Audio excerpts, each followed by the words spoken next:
you are promoting the culture of customer experience, and more and more companies are getting involved into this. CX is it's an art and a science. And I think CX is becoming more of a science, more driven by metrics, ROI, moving more towards technology as well. Is there any trend that you can highlight? What kind of submissions do you see lately? Maybe they're related to AI.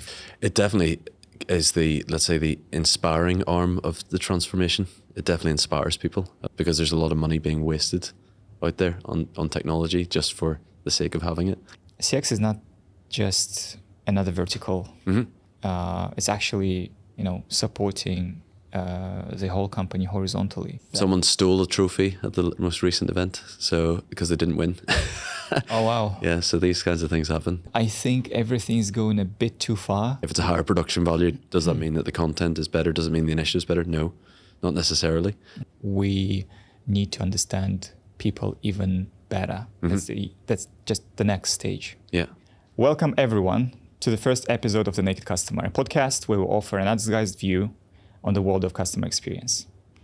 I'm Aslan Patov, and today with me, our dear guest, Mark Hamill, CEO and co-founder of ARCET Global. Mark, a few words about yourself, please. Yeah, thanks for having me, Aslan. So I'm Mark Hamill, CEO of ARCET Global.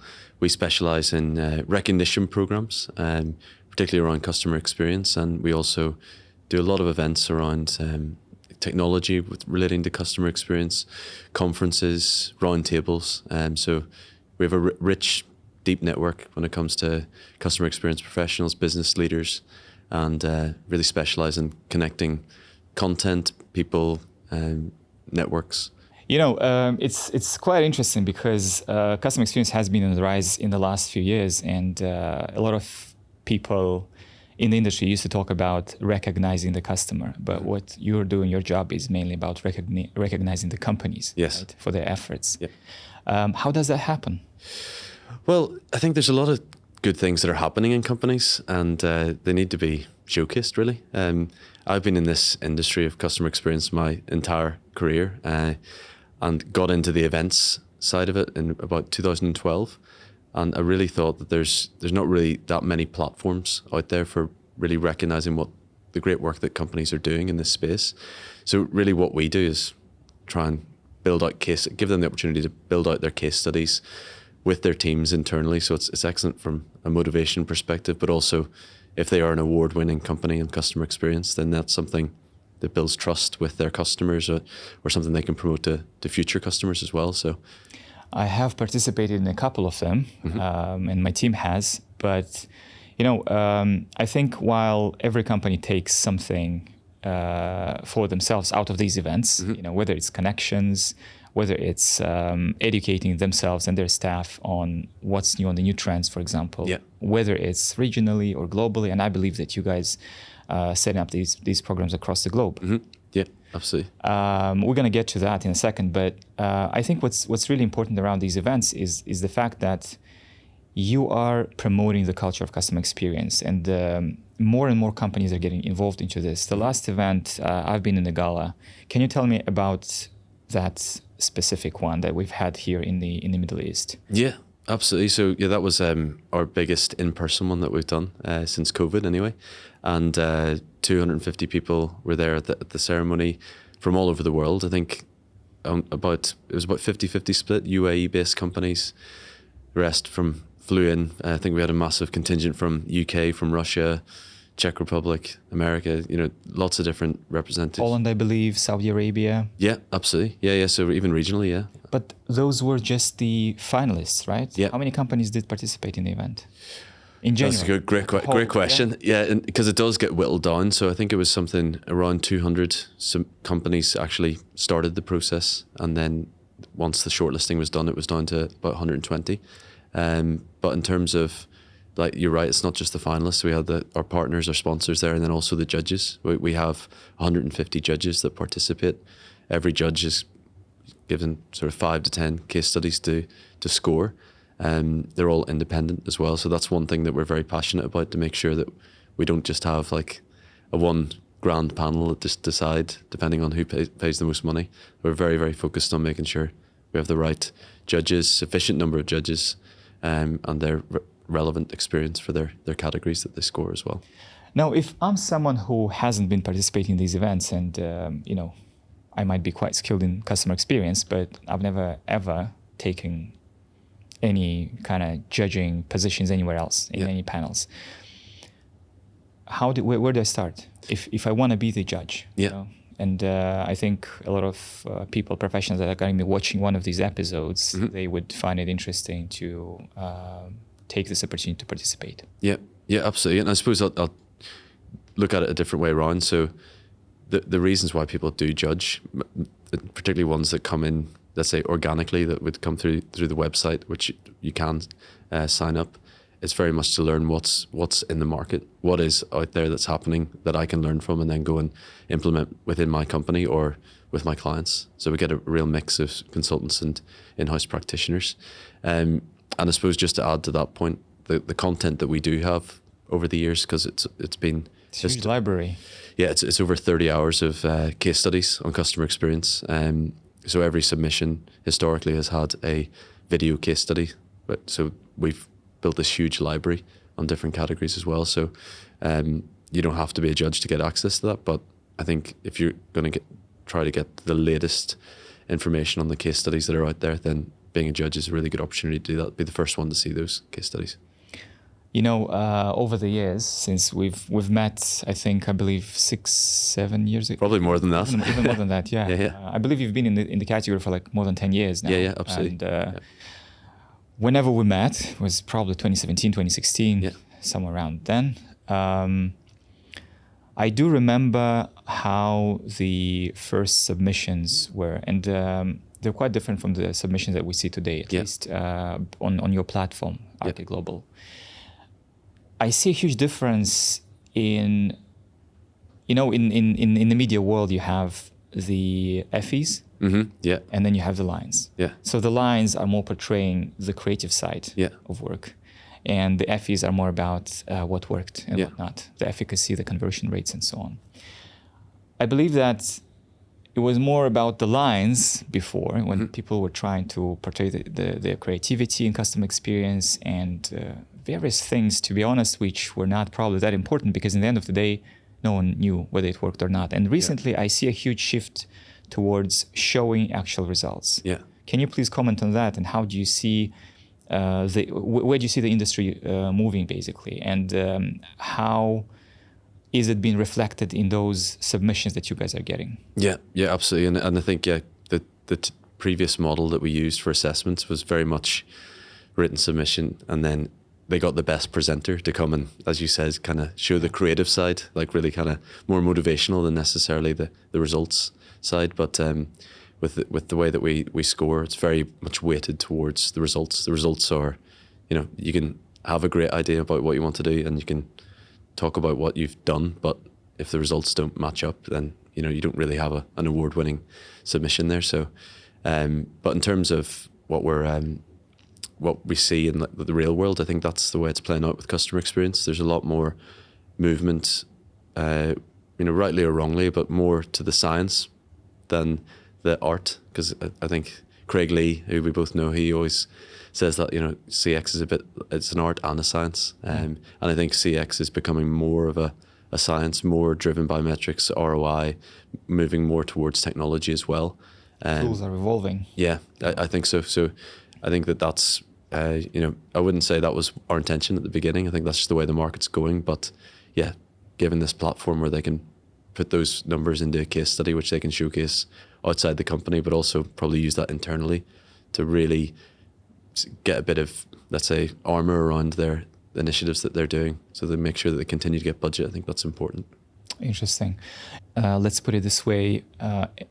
Yet another topic which is cross-related to customer experience, which is employee experience. Yeah. So I believe you do have that section in the awards as well. Yeah. You have plenty. You represent many categories, but employee experience is being on the rise recently as well. Yeah. And EX as such cannot exist without the customer experience. Yeah. Now, how much attention do you see from those brands that are working with you towards employee experience, EX? They are talking about it. I think the ones that are the most customer-centric are also, by default, they're focusing on employee experience as well. they are well established categories within the awards, definitely. But I think it's a slightly different audience. That we our network is typically customer experience leaders, business leaders, but are we? It kind of goes back to the question of where employee experience sits in the organization as well. I'm sure you've had this conversation with other people or listened to podcasts about this, but it depends where it sits. So I think historically here in the UA, it probably sits with HR. Should it sit with HR? Probably not, given the way that HR functions here in the UA. But yeah, there's definitely a focus from the senior leaders, but is it really implemented to the same degree or given as much focus as customer experience? I don't think so right now, but I'd love to know what you think about that as well. No, the point that you brought up is very interesting. Actually, it's not. It concerns both EX and CX. A lot of people contemplate about whether or not CX should sit under marketing or over marketing or next to it.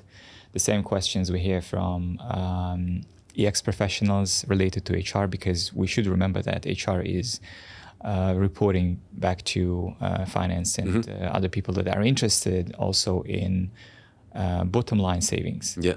And EX is not necessarily about that. Yeah.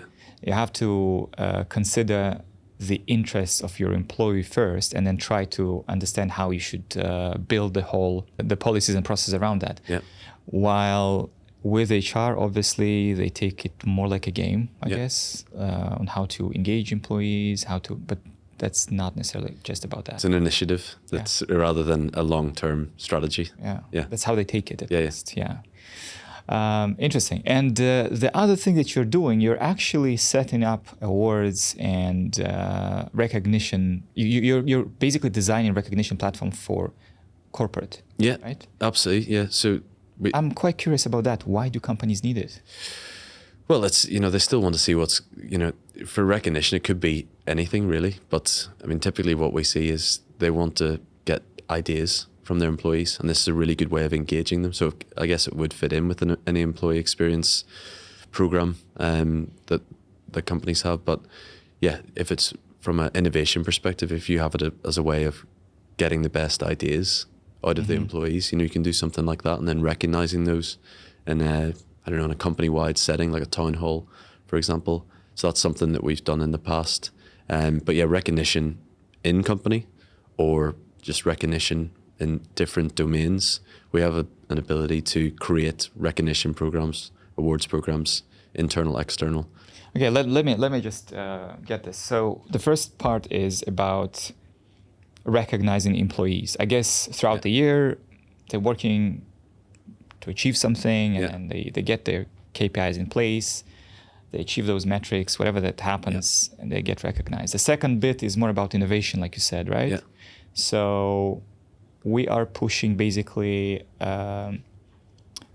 this needle of innovation towards the right, and making sure that people try to overachieve basically and bring something new to the corporate world, to that specific company. Yep. And then the third is that I like the third point as well. It's about bringing the company together, basically. And I guess there are lots of small things that remain unattended or not recognized, a lot of people do, that don't fit anywhere at all, like in any kind of KPIs or whatever. Yeah, absolutely. And I think this is a good way of recognizing them. And do you see that these companies that run these events, do you see them achieving better results in general? Because that's the main question, right? For anyone. Yeah. Do you feel it is a good push good enough to shift, transform? It definitely is let's say the inspiring arm of the transformation. It definitely inspires people, I would say. And that could be from the employees that they have currently, and making sure that they feel like they're listened to. You said that some people don't fit in at all. That's kind of the one that we worked on recently, that was the focus, is like, want to make sure that everyone gets involved or has a say. But also the way that we typically do things, there's quite a lot of content that can come out of that. And then that's something for future employees that they can then showcase. This is what our working culture is like. So it's the inspirational piece, I would say, that's by design the way they should be done.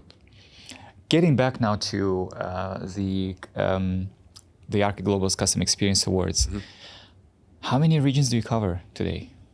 Every single one. So we have one big global event called the Customer Centricity World Series.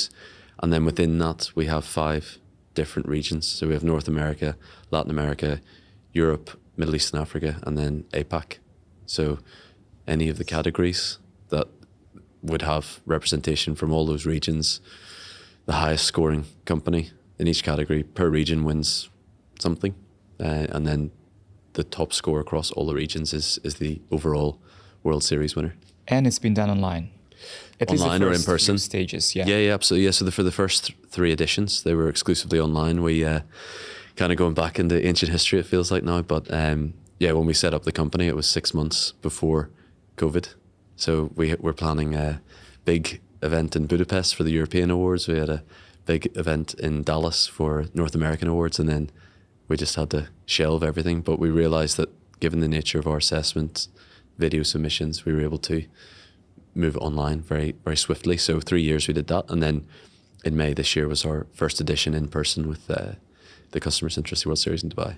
You know, we've been talking about it for a while now, and I have a few clients who contemplate about participating. They don't, for whatever reason, I don't know, but in most of the cases they say we're busy and we have other things to do and whatever. Like, it's more work related. Yeah.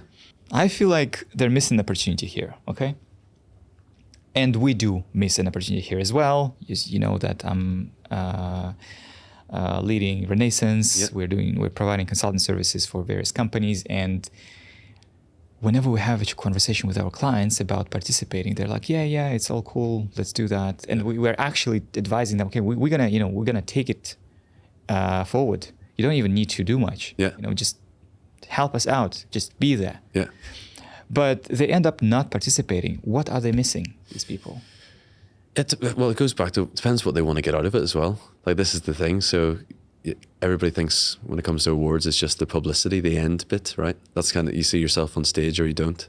But really it is some of the things we've touched upon already. It's the learning opportunities, networking with leaders, either in their industry or cross industry, learning from within their industry or from other industries as well. And then again, going back to from an employee perspective, the motivation for them, they've put something together, a specific project that they've worked on, they're very proud of, and then being able to showcase that outside of their business is rare. It's like a physical embodiment of your efforts, right? Yeah. Or a virtual certificate, whatever that is. And with years, I see how competitive the awards become. I've seen, like, in the previous years, for instance, we've seen lots of tech companies participating. Yeah. Today, you see lots of banks and real estate and logistics. And how did that shift happen for you? Like, and which areas do you see the awards can be taken to next? Yeah, I think that it's a good point about tech companies. So a lot of them are entering with clients now. They're entering standalone, so it's which is quite a shift. But I think the thing I always point out for our awards, they are a bit of a level playing field because we're not looking at the company as a whole. We're looking at a specific project, initiative, or campaign. Mm-hmm. So any size company could participate, which is quite different to the typical business awards out there. So we've seen a shift with a lot more countries represented and smaller companies across the board as well. It's not just the big companies that are participating. So that's something I would say is a shift and actually that's probably a good thing, that these smaller companies, they might have the best story to tell and then they're telling it to these big players. I do believe actually that while in some cases bigger companies might have more resources to submit and participate and maybe come up with better results because they're better equipped with tools and whatnot. Yeah. But smaller companies do a lot of difference. In my experience, my previous experience with awards in general, and sometimes it feels like the bigger the company is, the less, how do you put it, eloquent they are in their submissions, because there is a lot of belief and trust in what they've managed to achieve. And in the last awards, we've seen that there are totally different types and sizes of companies that win. Yeah. So there is a chance for everyone. Yeah, there's definitely a chance for everyone. And I think the thing I would say that the trap that the bigger companies fall into is that can be disjointed is because there's so many different parties that are involved in writing a submission.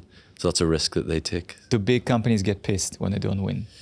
Everyone does, I think. But yeah, I've had interesting experiences over the years. People trying to bribe me to win the award, to go, how much to go on stage type thing, to people like waiting behind for me to tell me off for what, or to give me peace of mind. And someone stole a trophy at the most recent event, so because they didn't win. Oh wow! Yeah, so these kinds of things happen. Yeah, it's their passion, right? They're there to win. I've never even thought about it. Like, so stealing. That was the worst one, I think. Yeah. That's got to be the worst. Still, okay, the other one is bribing. Yeah. What are you trying to achieve if you're bribing? I mean, you haven't won it, right? Technically. But some people's KPIs are to win awards, right? And then these people don't end up entering because they realize it's a fair, robust process, so they don't get involved. This is pre-entry, let's say. Okay, like this is my personal experience, and I should say that if you submit a really good work, well thought through, following the recommendations and guidelines, you can win. It's not like most of the written submissions. Just read the criteria and exactly. And then you have an opportunity to present. Yeah. And what I've seen that was really, really interesting, actually, maybe because different teams put them together or the skills are different, where they have great results in written submissions, I could tell there was a completely opposite result when it comes to the video submissions or presentations, for example. Yeah. And I've seen cases when it was, I don't remember when it was, like a couple of years back, maybe, whenever I judged last, there was a really bad written submission. I wrote them off completely. I thought they're not going to go anywhere. Yeah. Because they could not elaborate on what they actually did. I couldn't understand. I was reading and I couldn't understand what the program was about, what they were trying to achieve, how exactly they achieved what they achieved, and where are the numbers. Yeah. So it wasn't elaborate, to say the least. But then when they presented, I was like, damn it, you could have just, put a couple of extra phrases in what you did instead of making it too vague, basically. Be more specific. And then that could have helped you gain traction just before the presentation. But I think they actually made it out of that sort of, I don't remember which place they were at, but they did a good job. It does happen though. It does happen. There can be a big disparity between the written and the presentation or vice versa. And what we've actually done now this year is, and from now on, because people have, I suppose going back to your original one about the Effies and the Cannes Lions, people thought it was a race to have the highest production value on the video submissions. So we have decided to do away with those because judges were saying it can be misleading. If it's a higher production value, does that mean that the content is better? Does it mean the initiative is better? No, not necessarily. Of course. And then our customers, the actual entrants, were saying it takes too long to produce. So what we do now is, as of this year, first year, written submission, and then they are presented to the judges. Judges have questions that they would submit. They're collated for each of the criteria or categories, and then they're shared with the finalists to respond to those questions. So that's fair. So we have two-way communication still, but the actual video presentation pieces, it was becoming, and I think it's because we had that directory and people could watch previous years, that the level of and standard of the video was going up. Yeah. The costs of production was going up. So we decided this year to. It makes it easier for small companies as well. So I think it's just exactly. Because like I said, sometimes the availability of resources and time, it should not be the decisive factor, because a lot of small and medium-sized companies are doing a lot of great work in CX. Yeah, absolutely. Very interesting. So how many categories do you have today in awards? 24 categories. 24. Yeah. Across all regions? Yeah, so it's the same categories for all the regions. So they're all competing against each other at the end of the day, but then they're regional competitors. It's all culminating in an event in Amsterdam in November. So that's our November 12th is when the event takes place. So we're in the process of the judges scoring the entries at the minute. But yeah, it covers customer experience, digital experience, employee experience from a company perspective, and then we have a couple of team and individual awards as well. Do you get a gist of where customer experience is moving towards? I'm pretty sure you've seen lots of submissions, although your job is all different, but maybe from those conversations with attendees from those companies, is there any trend that you can highlight? What kind of submissions do you see lately? Maybe they're related to AI, for example, tech. Maybe they're related more to the behavioral side of things. Maybe they're related to small internal activations, which are, there are lots of big transformational programs that lots of companies did. They created strategies, they did the transformation, but then they haven't invested much into those micro initiatives. And I believe that, because customer experience is a loop. It's an infinite loop. Absolutely. You have to keep evolving, going through different stages, going back, revising. And I do feel like lots of companies after those transformation programs, because of the lack of governance, because of the lack of resources to take care of the program down the line, they eventually don't get better, to say the least. And a lot of initiatives are being put on hold. So any kind of shifts that you observe in CX based on the submissions, based on those conversations that you're having with the whole industry? I believe that there are like hundreds of people that surrounding you guys as ARCET Global.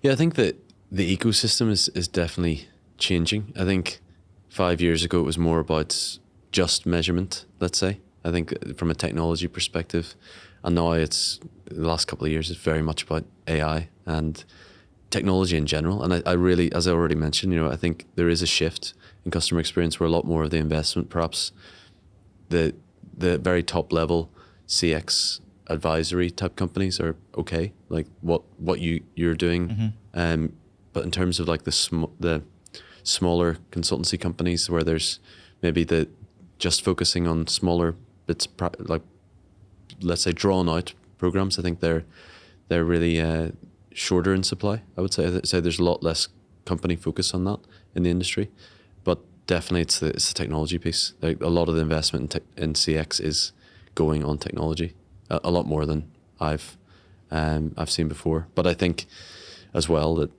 getting the right companies like what Renaissance do to support them on their technology as well, to make sure that the journey maps are right so they can actually implement, so it actually makes a big change, is really important, because there's a lot of money being wasted out there on technology just for the sake of having it. So. There is a huge bias towards this topic, and I think it really depends on who hires you. I've seen a few chief technology officers or chief information officers, depending on the company, call these things differently, who were willing to start with customer-centric initiatives and then delve into tech implementation. But in most of the cases, when invited by IT departments, I feel like they want to implement the tech, and we're getting these calls as well. They want the processes in place.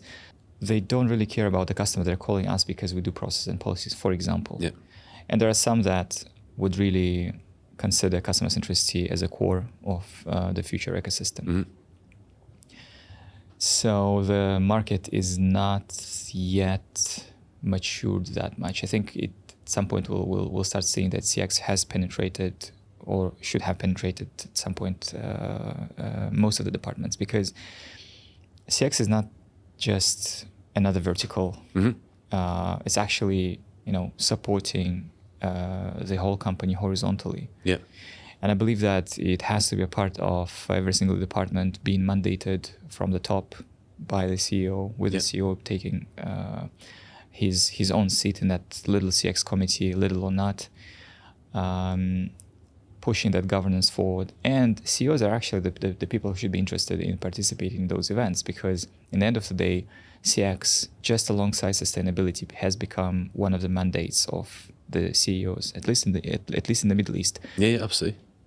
Now, connected to that, which regions, which geographies are more interested in CX today? It's a difficult question. I mean, if you dissociate it from the awards side, I think awards culture is probably the biggest in the world is UAE. I would say focus. UAE, UK are the biggest. Saudi's increasing. America and India have a slightly different way of running awards, but it's more like a lot of recognition, many different categories. It's a different way. But the UK and UAE, I would say, are the most interested in customer experience awards. Which countries are focusing most? I mean, the one that always surprises me is Brazil. Brazil is really focused on it, like one that you might not think, but in terms of like the case studies that come out of there, I'm sure you've seen some of those when you were judging. But obviously, in our markets that we're in now, the UAE and Saudi is the investment there.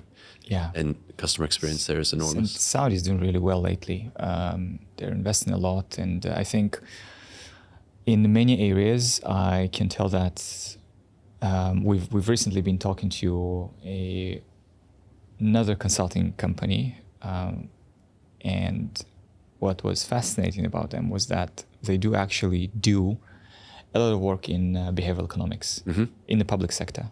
Okay. Less so in the private sector, but still, the public sector onboarded them.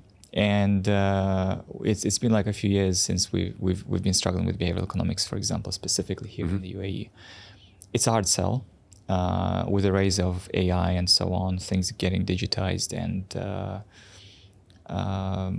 infused with artificial intelligence. I think the importance of it is growing because we need to understand people even better. That's just the next stage. Yeah. But Saudi has been doing really well lately, absolutely. And when you brought up Brazil, back in the days when I used to work in media, I remember how creative Latin America was in general. And Brazil was participating in many awards alongside, I remember one of our offices in Tunisia, North Africa, was winning a lot. Like you had probably a couple of creatives sitting there in the office and pumping out those awards like crazy. Wow. Well, we had the London office, for example, that it was really difficult for us to get one or two, and Dubai was doing really well. I don't know why that is. Is that because Asia and Middle East in general naturally are more inclined towards providing CX kind of, or is it because there is a shift around the world and they found this new niche where they can be better at something, and then that thing is evolving? I still can't really crack this. Yeah, I don't know. I think it's like to a certain point, it's quite process driven with it here, like more so than in other parts of the world. And I think going back to the sort of tangibility and results that come off the back of that, they can understand it a bit more. I don't know, but there's been a lot of investment here in customer experience for a long time now, a very long time. I think the market is also quite diluted. You have a lot of business happening per square meter of space, and lots of different companies. The sheer amount of delivery services you have in Dubai alone. Yeah, I think, and now we see digitalization in banking. We see every single company designing and developing apps. We see how many services went fully digital lately. And what's fascinating about the UAE is that the government is competing alongside the private sector in being the fastest, the smartest, and so on, which is quite unseen around the world. Which is quite interesting. And one good investment eventually fosters more investments in the area, because remember, from my perspective, the expectation of the customer is going to be based on the best thing that he's seen in this market. And once you see something, and here companies are really trying to compete with each other. Once you see something really cool, the next company wants to have the same or be better at it. Even if they're not competitors, the cross industry and everything. Absolutely. Yeah. And I think part of it as well,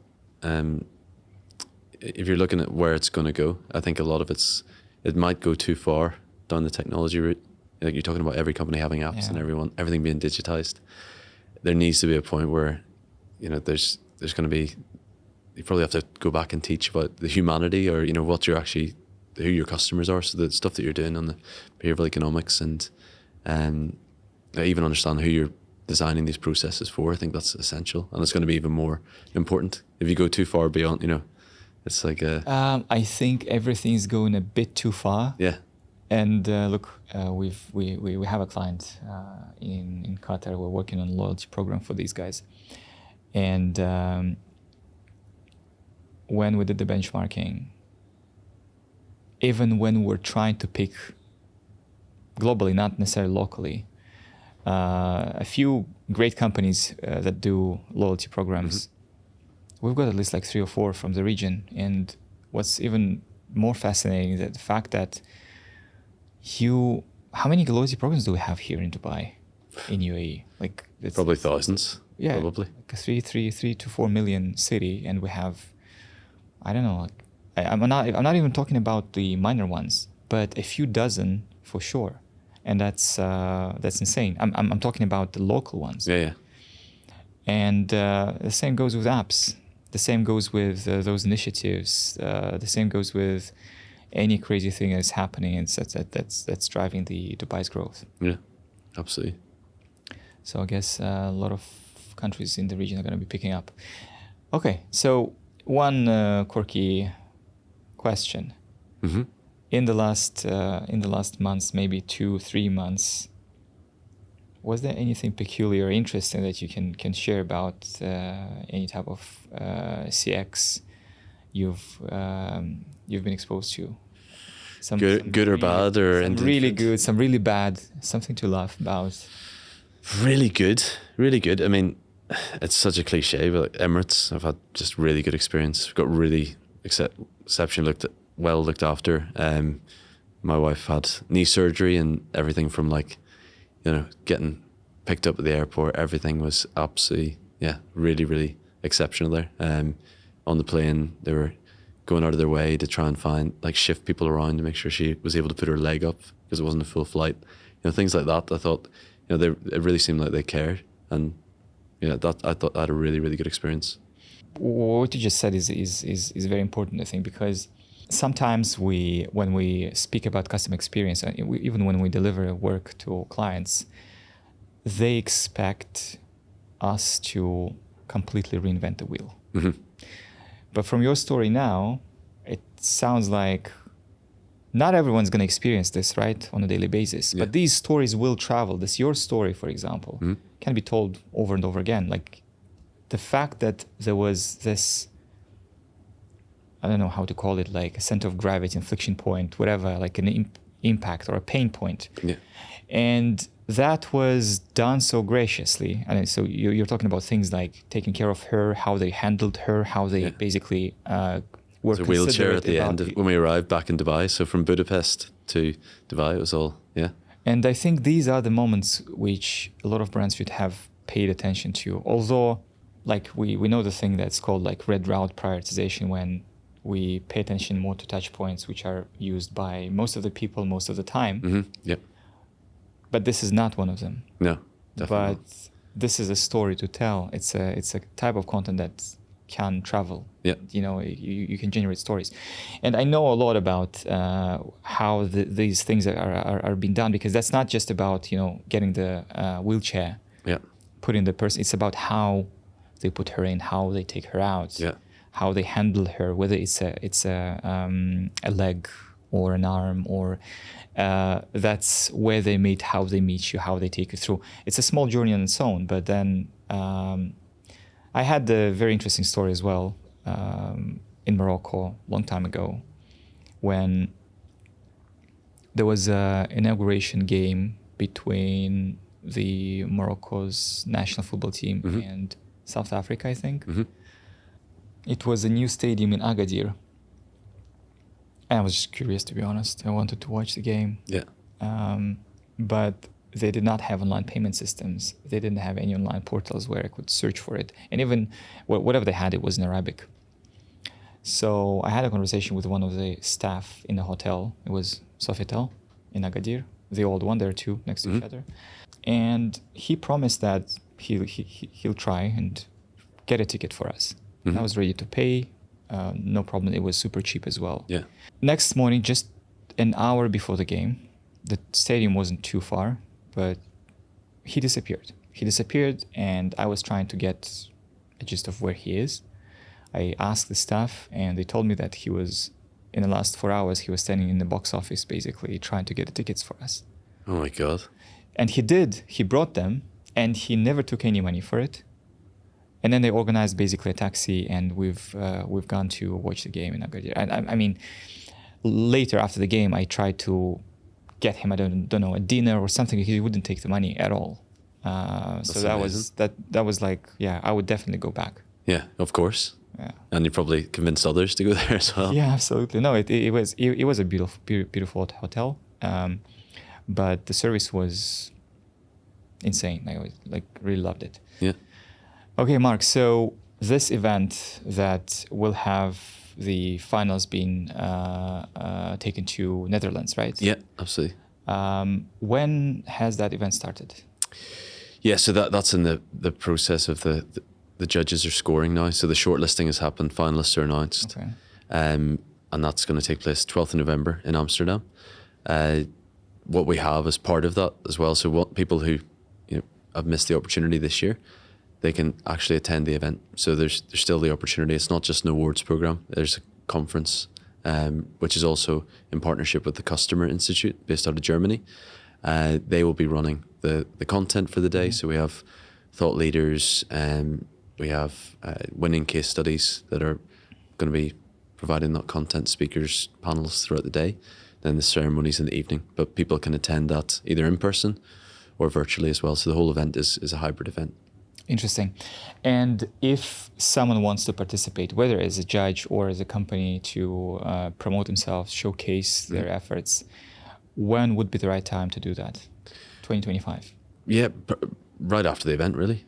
Even now, anyone can get in touch, and we can at least provide them the information when the next key dates are, what they need from a submission standpoint. So we're there to advise even for next edition right away. But yeah, it's going to be in November. It will be next year. It will be in Dubai. So we will be coming back to Dubai Yeah, next November. Okay. Yeah. Interesting. All right. Thank you so much for being a co-host today. It was really insightful. I would like to remind that we've been talking about the awards, rewards, and recognition company of Mark's and your partner Richard. Yeah. That has been, I think, shifting the landscape of customer experience for the last several years now, right? Around the globe, helping companies get recognized, helping companies recognize their employees as much as they recognize themselves on a global scale. And the topics we've discussed today included not only the recognition and the awards. We've talked about the trends. We've talked about AI. The next episode is going to be about that. We've talked about the loyalty a bit. I'm going to get at some point an interesting host for you guys. Please subscribe for the next episodes. Make sure that you watch the next one, which is going to be about the AI.